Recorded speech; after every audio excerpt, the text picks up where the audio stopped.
She didn't know the man who watched her through the iron bars was the one who'd ordered her imprisonment. She only knew his eyes, pale silver in the torchlight, found her every night without fail, and that the sight of him made something dangerous unfurl in her chest. The dungeon was cold. Not the kind of cold that seeped slowly into bones, but the vicious, biting kind that stole breath and turned fingers blue within hours. Elara had been here for 3 days now. Or was it 4? Time blurred when the only light came from torches that guttered and died without warning, when the only sounds were the skittering of rats and the distant drip of water down stone walls that hadn't seen sunlight in centuries. She pressed her back against the damp stone wall and drew her knees to her chest, making herself small. The thin dress she'd been wearing when the guards dragged her from Lady Vance's chambers offered no protection. They hadn't even let her grab her shawl. Hadn't let her say goodbye to the other servants who'd become the closest thing to family she had. Thief, they'd called her. Filthy servant girl with sticky fingers. She hadn't stolen anything. The ruby necklace Lady Vance claimed was missing had never touched Elara's hands. She'd admired it once, years ago, when Lady Vance had worn it to a winter ball.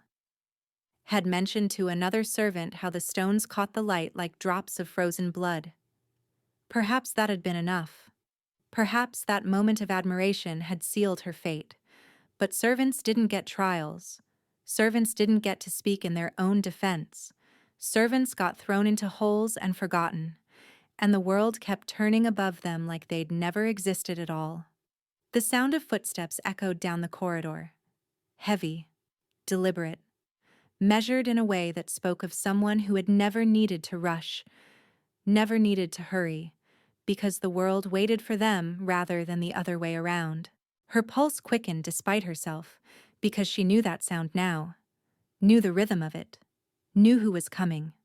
Him. He appeared at her cell door like a ghost made solid tall, broad-shouldered, dressed in black that seemed to absorb the flickering torchlight rather than reflect it. His face was all sharp angles and shadows, beautiful in the way a blade was beautiful, dangerous, precise. There was a scar along his jaw, thin and silver, that she hadn't noticed the first night but couldn't stop looking at now.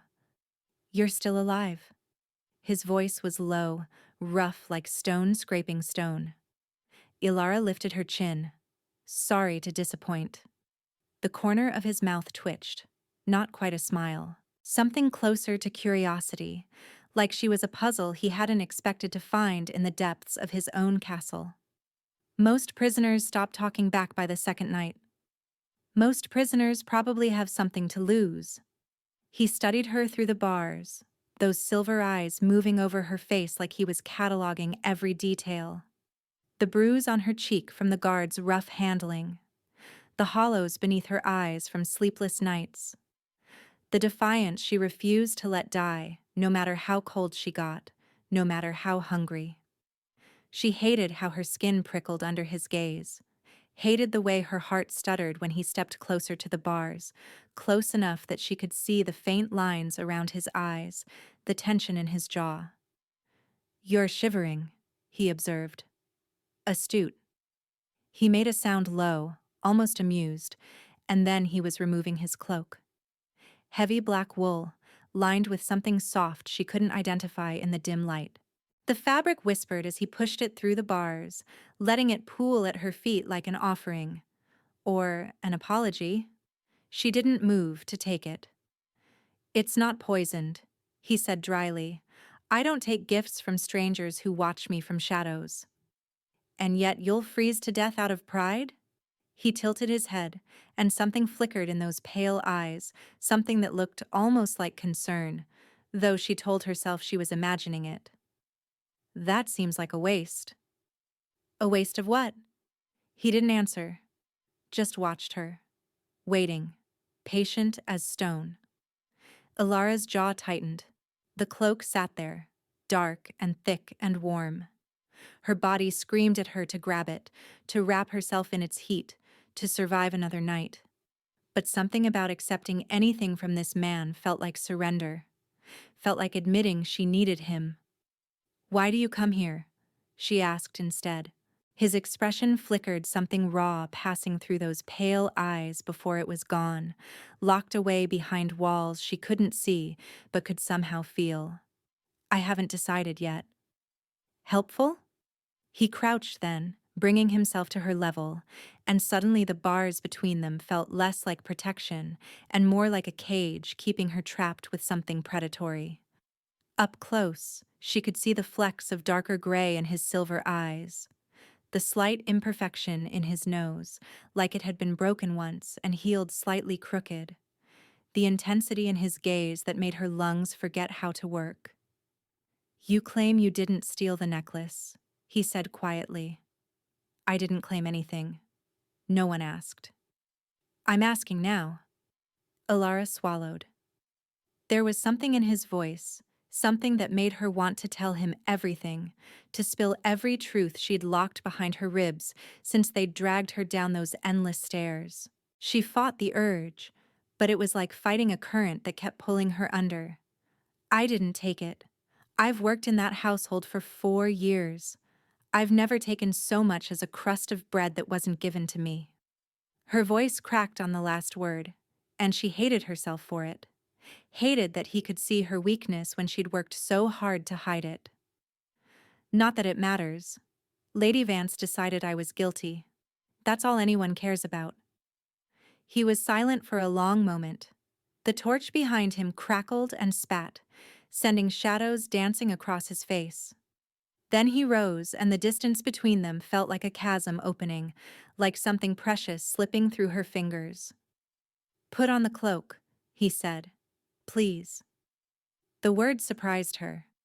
It didn't sound like a word he used often, like it had to be dragged from somewhere deep inside him, somewhere soft he didn't let anyone see. She waited until his footsteps faded before she reached for it. The wool was warm, still holding the heat of his body, and it smelled like pine and wood smoke, and something else she couldn't name. Something that made that strange thread in her chest pull tighter. Before we continue, please take 2 seconds to like this video. It tells me you want more stories like this. He came again the next night, and the next. Sometimes he brought food bread still warm from the ovens, cheese wrapped in cloth, strips of dried meat that made her mouth water. He passed them through the bars without comment, and she was too hungry, too desperate to refuse. She ate while he watched, and something about the satisfaction in his eyes when she finished made her feel like she was giving him something precious. Sometimes, he only watched her, sat on the cold stone floor across from her cell, his back against the opposite wall, and let the silence stretch between them like a living thing. Those nights were the strangest, the most unsettling, because in the quiet, she could feel something humming beneath her skin, a pull, a thread of warmth that seemed to connect her chest to his. She told herself it was madness, isolation playing tricks on her mind, the fever that kept coming and going, making her thoughts swim. But then he would shift, or breathe, or turn his head just so, and the thread would tighten, and she would know that he felt it too. Could see it in the way his hands clenched on his knees, in the way he looked at her like she was something he wanted but couldn't allow himself to have. "You never told me your name," she said on the 7th night. He was sitting against the opposite wall, one knee drawn up, his forearm resting on it. The torchlight painted him in gold and shadow, turned his silver eyes to molten metal. Would it matter? It might. Why? Elara considered the question. Why did she want to know? Why did she care about anything beyond surviving until tomorrow? Beyond the next meal, the next scrap of warmth, the next breath that proved she was still alive? "Because you're the only person who's spoken to me in a week," she admitted. "Because you bring me food and warmth. And you ask me questions like my answers mean something. Because—" She stopped, her throat tight. "Because I think I'm going to die down here, and I'd like to know the name of the man who made my last days bearable." Something cracked in his expression, A fracture in that careful control he wore like armor. His jaw tightened, and for a moment she thought he might leave, might stand up and walk away, and never come back. Instead he said, "Ronan." Elara repeated it in her mind. Ronan. It suited him, strong, ancient, carrying the weight of something she didn't understand. A name that sounded like it belonged to someone who'd seen centuries pass. "I'm Elara." "I know." Of course he did. He seemed to know everything about her. Where she'd worked. What she'd been accused of. How long she'd been down here. How many times she'd woken screaming from nightmares about walls closing in. And yet she knew nothing about him, except his name, and the way his presence made her feel like she was standing at the edge of a cliff, one strong wind away from falling. "Why do you keep coming?" she whispered. Ronan's jaw tightened. He looked away, and for the first time, she saw something like uncertainty in the set of his shoulders. Vulnerability in the line of his throat. "Because I can't stay away." The confession sounded like it cost him, like every word was being torn from somewhere deep and bleeding. "Because from the moment they threw you in here, I've felt you. Like a hook in my chest. Like a wound that won't close." He turned back to her, and his eyes were burning. "I don't know what you are. I don't know what you've done to me. But I can't stop." Alara's heart was pounding so hard she could hear it in her ears. "I haven't done anything." "I know." He rose to his feet in one fluid motion. "That's what terrifies me." He left before she could respond, and she spent the rest of the night clutching his cloak and trying to understand why his words felt like a revelation. On the 10th night, everything changed. Elara woke to the sound of her cell door creaking open. She scrambled upright, pulse spiking, expecting guards, expecting the executioner Lady Vance had surely requested by now. Instead, she found Ronan standing in the doorway. Inside her cell, the bars no longer between them. "What are you doing?" Her voice came out breathless. He crossed to her in 2 strides and crouched before her, his hands finding her face, tilting it up to the light. His touch was warm. So warm she nearly gasped. His fingers trembled slightly against her cheeks. "You're burning up," he said tightly. "How long have you had a fever?" I'm fine." "You're not fine." The words were clipped, edged with something that sounded like fear. Real, genuine fear, like watching her suffer was the worst thing he could imagine. "You're sick. The cold, the damp, the lack of food." He broke off, a muscle jumping in his jaw. "I should have taken you out of here days ago." "Taken me?" Elara's thoughts moved slowly, syrup thick. The fever made everything blur at the edges. "You can't just take a prisoner. I can do whatever I want." He said it flatly, without arrogance. A simple statement of fact, as obvious to him as the sun rising in the east. "I'm the king." The world tilted. King. The Alpha King. She stared at him, pieces clicking into place with horrible clarity, the way the guards never questioned his presence in the dungeons, the way he moved like he owned every shadow, every stone, every breath of air in this castle, the expensive cut of his clothes beneath that dark cloak. Ronan, the Alpha King Ronan, the man who ruled every territory from the northern wastes to the southern sea. The man whose name was spoken in whispers because speaking it too loudly might summon his attention, and his attention meant death. "You," she breathed. "You're the one who you ordered. I signed the warrant for your imprisonment, yes."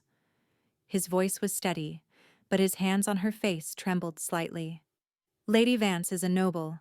Her accusations required a formal response. I didn't know." He stopped, swallowed hard.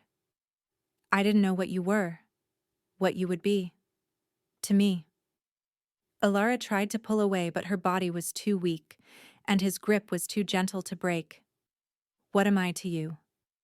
The question hung between them like a blade waiting to fall. Ronan's eyes closed briefly. When they opened, the silver was molten, liquid, deep enough to drown in. "Everything," he said roughly. "You're everything." He gathered her in his arms before she could protest, lifting her like she weighed nothing. She should have fought him, should have screamed. But her limbs wouldn't obey, and the heat of his body against her fever-chilled skin felt like salvation after an eternity in the cold. "The physician is waiting in my chambers," he said as he carried her out of the cell, down corridors she'd never seen, upstairs that seemed to go on forever. "You're going to be fine. I won't let anything happen to you." "You put me in that dungeon," she managed. "I know." His arms tightened around her. "And I will spend the rest of my life making it right." She woke in silk. The sheets were cool against her skin, smooth as water. Sunlight streamed through windows draped in heavy velvet, and the room around her was larger than Lady Vance's entire manor. Everything was carved wood and rich fabric and gold fixtures that caught the light like scattered stars. For a long moment, Elara simply lay there, trying to remember how to breathe, trying to reconcile the dungeon's darkness with this overwhelming brightness. "You've been asleep for 2 days." She turned her head and found Ronan sitting in a chair beside the bed. He looked terrible shadows under his eyes, jaw rough with stubble, clothes rumpled like he hadn't changed them since he'd carried her out of the dungeon. But he was watching her like she was the sunrise after an endless night. "You stayed," she said. "I never left." Something twisted in her chest. That thread between them, she could feel it now, clear and undeniable. A golden warmth connecting her heart to his, pulsing with every breath. "What is this?" she whispered, pressing her hand to her sternum. "What's happening to me?" Ronan leaned forward, his elbows on his knees, his gaze so intense it stole her breath. "In my world, there's a word for it. Mate. A bond that forms between two souls meant to be together." He paused. "I felt it the moment you were brought before me for sentencing, before they even took you to the dungeon. I felt the bond snap into place like a lock finding its key, and His voice roughened. "I should have stopped it then. Should have torn up the warrant. But I told myself I was imagining things. Told myself a king couldn't be mated to a servant. And now? Now I know I was a fool." He reached out slowly, giving her time to pull away, and when she didn't, his fingers brushed her cheek. The touch sent sparks cascading through her bloodstream.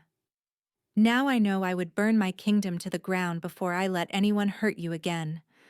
Elara's breath caught. "You don't even know me. I know you're brave. I know you didn't break, even when everyone expected you to. I know you looked a stranger in the eye and demanded answers when you had every reason to cower." His thumb traced her cheekbone. "I know your favorite bread is the kind with honey baked into the crust, because your eyes lit up the first time I brought it to you. I know you talk in your sleep fragments of dreams you never remember, names of people you've lost. I know the sound of your voice has become the only thing that quiets the chaos in my head." She was crying. She didn't know when she'd started, but tears were sliding down her temples and into her hair, and Ronan was brushing them away with hands that shook. "I don't know how to do this," she admitted. "Neither do I." He leaned closer until his forehead nearly touched hers. "But I'd very much like to figure it out. Together." The word settled into her chest like a promise. Together. The weeks that followed were a strange, disorienting dream. Elara learned that Lady Vance had planted the necklace in her belongings, a petty punishment for some imagined slight that Elara couldn't even remember. When Ronan discovered this, his rage had been a cold, terrifying thing. Lady Vance now sat in the very cell where Elara had nearly died, awaiting trial. The irony was not lost on either of them. She learned that the palace was vast and echoing and full of people who didn't know what to make of her. The servants whispered behind their hands. The nobles sneered when they thought Ronan couldn't see. But they all looked away when he was near, because the Alpha King's claim on her was absolute and unmistakable. Most importantly, she learned what it felt like to be cherished. Ronan was relentless in his attention. He took meals with her, sitting across the table and listening as she talked about her childhood, her years in service, the dreams she'd buried so deep she'd forgotten they existed. He asked questions that surprised her about her favorite season, the songs her mother used to sing, whether she preferred sunrise or sunset.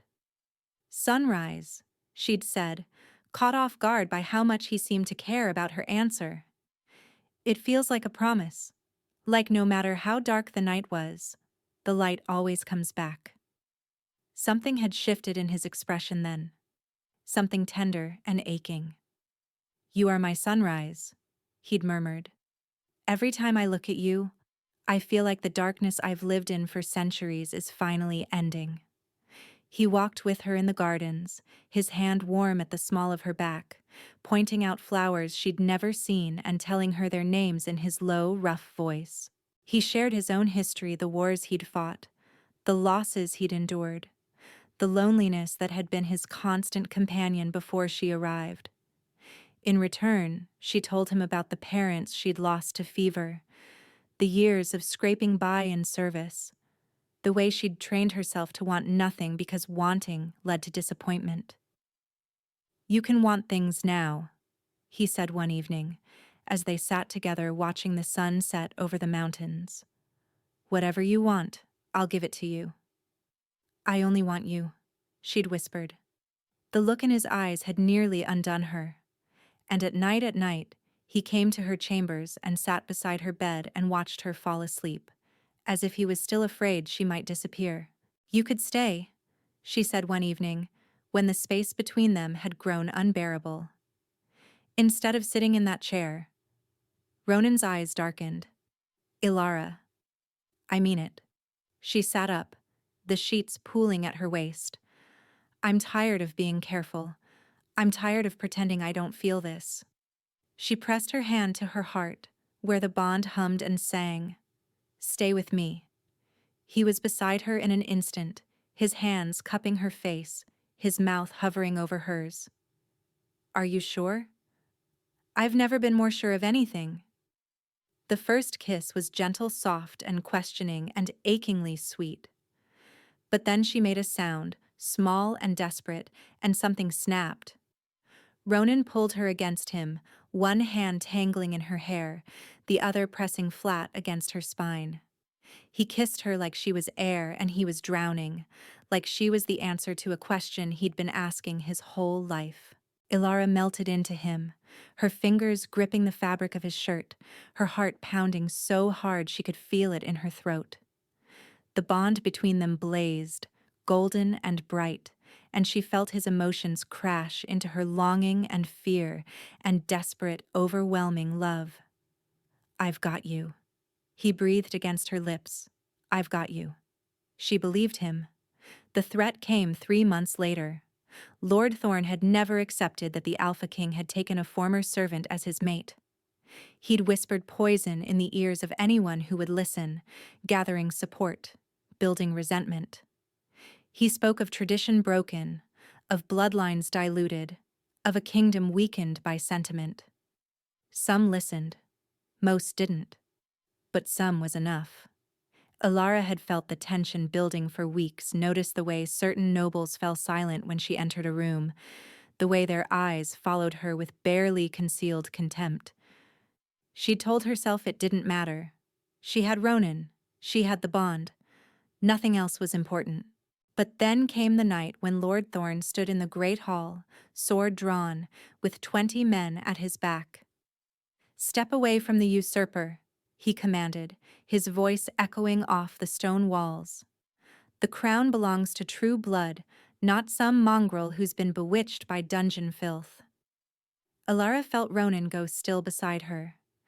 The kind of stillness that came before violence, the kind that made the air feel thick and electric, charged with something ancient and dangerous. "Bewitched," he repeated softly. The word was barely a whisper, but it carried through the hall like thunder. Thorn's smile was oily, confident in his numbers and his righteous cause.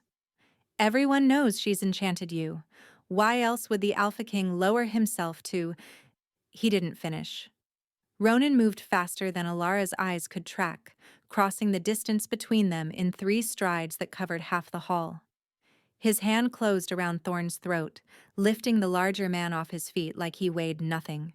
The 20 men behind him shifted nervously but didn't advance. They'd seen their king in battle. They knew better. "Let me be clear," Ronan said, his voice carrying to every corner of the hall. Cold, controlled, deadly. "The woman you just insulted is my mate, my queen, the other half of my soul." He tightened his grip, and Thorn made a choking sound. "If anyone speaks of her with anything less than reverence, I will personally tear out their tongue and feed it to my wolves. And that will be the merciful option." He dropped Thorn to the ground. The man crumpled, gasping, clawing at his bruised throat. "As for treason," Ronan turned to the guards who lined the walls. His voice was ice. "Take them all. They'll face judgment at dawn." The hall erupted into chaos, but Elara barely noticed. She was watching Ronan, the rigid set of his shoulders, the slight tremor in his hands, the fear he wouldn't let anyone else see. She crossed to him and took those shaking hands in hers. "I'm all right," she said quietly. "He threatened you." The words came out rough. "He stood in my hall and threatened you, and you protected me." She rose on her toes and pressed her lips to his jaw. "You always protect me." Something in him broke. He pulled her into his arms and buried his face in her hair, and she held him while he trembled. The coronation took place on a clear autumn day, the sky so blue it hurt to look at. The great cathedral was filled to bursting nobles and commoners alike, all gathered to witness something unprecedented. An Alpha King taking a servant as his queen. A mate bond recognized before the entire realm. Elara stood before the gathered crowd in a gown of deep crimson, her hair twisted with gold thread that caught the light streaming through stained glass windows. The crown was lighter than she'd expected, but the weight of 1,000 eyes made her shoulders tense. Then Ronan took her hand and everything else faded. "Breathe," he murmured, low enough that only she could hear. "I've got you." She drew in a shaky breath and squeezed his fingers. The bond between them pulsed with reassurance, with love so fierce it made her eyes sting. The high priest's voice echoed through the cathedral as he spoke the ancient words of bonding, of crowning, of 2 becoming 1. Elara barely heard them. She was watching Ronan, the pride in his silver eyes, the slight smile playing at his lips, the way he looked at her like she was the only person in the room. When the moment came to speak her vows, her voice didn't waver. "I pledge myself to you," she said, the words carrying to the farthest corners of the cathedral. "In darkness and in light, in danger and in peace, for all my days and whatever comes after." Ronan's eyes blazed. "I pledge myself to you," he responded, his rough voice thick with emotion. "My heart, my crown, my life, everything I am belongs to you." The crown settled onto her head, and the crowd erupted in cheers. "My queen," Ronan murmured as the sound washed over them like a wave. "My king." She smiled, and the bond between them sang with joy so bright it felt like standing in sunlight after years of shadow. That night, in the privacy of their chambers, Ronan held her close and whispered all the things he couldn't say before an audience. How beautiful she'd looked. How proud she'd made him. How he'd spent the entire ceremony fighting the urge to pull her into his arms and carry her away from all those watching eyes. "Possessive," she teased, her fingers tracing the line of his jaw. "Always." He turned his head to press a kiss to her palm. "You're mine, Elara, and I am irrevocably, completely, eternally yours." 2 months later, she found him in the garden where they'd first walked together. He was sitting on the bench beneath the roses, his face tipped up to the fading sun, and something about the peace in his expression made her heart ache. She'd never seen him this relaxed, this unguarded. "I've been looking for you," she said. Ronan opened his eyes. The smile that curved his lips was soft, private, a smile he only ever gave her. "And now you've found me." She settled beside him, tucking herself under his arm, fitting against his side like she'd been made to be there. "I was thinking about the dungeon." "Don't." His arm tightened. "I hate when you think about that." "I was thinking," she continued gently, "about how strange fate is. How I was so sure I was going to die in that cell. And instead," she looked up at him, at this man who had become her entire world. "Instead, I found you." Ronan's throat worked. "You make it sound like something good." "It was something good. It is something good. All of it, even the horrible parts, led me here." She pressed her palm to his chest, feeling his heart beat beneath her hand. "I wouldn't change a single moment." He caught her hand and lifted it to his lips, pressing a kiss to her palm. "I would change every moment of your suffering if I could." "I know." She smiled. "That's why I love you." The words had become easy now, after so many nights of whispering them against his skin. But they still made his eyes darken, his breath catch, his whole body lean toward her like a flower toward the sun. "Say it again," he murmured. "I love you." He kissed her then, slow and deep, his fingers tangling in her hair. The bond between them hummed, golden and perfect, a thread of light connecting two souls that had found each other against all odds. When they finally pulled apart, the sun had set and the first stars were beginning to appear. "Come to bed," Ronan said quietly. There was a promise in his voice, not just of sleep, but of all the nights still to come. Hundreds of them, thousands, a lifetime of falling asleep in each other's arms and waking tangled together in silk sheets. Elara took his hand and let him lead her home. The stars wheeled overhead as they walked back to the palace, and the bond between them hummed with contentment. She thought about the dungeon cell where they'd first spoken, the bars between them, the cold that had seeped into her bones and nearly killed her. She thought about how far they'd come. "What are you thinking?"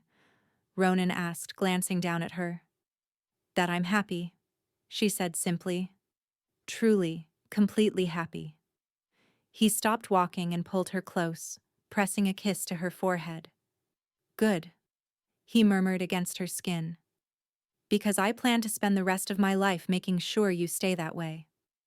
She smiled up at him, and the love in his silver eyes made her heart overflow. Together, she thought. We have forever now. And forever, she was beginning to understand, was exactly enough. Where are you listening from? Let's meet in the comments. I love hearing your thoughts. And if you'd like to support me, please subscribe. It's free, and it helps more people hear these stories.